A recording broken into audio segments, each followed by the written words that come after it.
அன்பானவன், அசராதவன், அடங்காதவன், திரிஷா இல்லைனா நயன்தாரா முதலிய படங்களை இயக்கி இன்றைக்கு விஷாலுக்கு மார்க் ஆண்டனிங்கிற படம் மூலமாக ஒரு கம்பேக் கொடுத்துருக்கிற இயக்குனர் ஆதிக் ரவிச்சந்திரன்.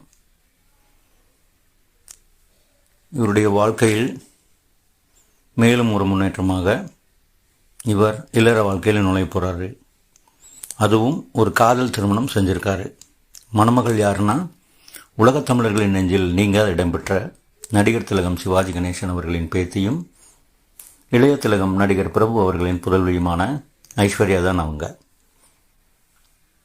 அஜித்துடன் இணைந்து அஜித்துடைய ஒரு ப்ராஜெக்ட் பண்ண போகிறாரு ஆதிக் ரவிச்சந்திரன் சொல்லுகிற காலகட்டத்தில் வாழ்க்கையிலும் ஒரு வெற்றி பயணத்தை துவங்க போகிறார் ஆதிக்.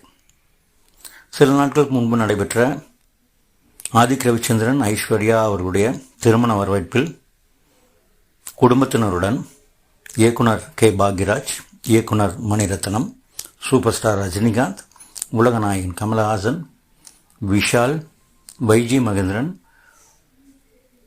ஷாலினி மற்றும் சரவணா ஸ்டோர் சரவணன் உள்ளிட்ட பல சினிமா அரசியல் பிரபலங்கள் கலந்து கொண்டு வாழ்த்தினாங்க.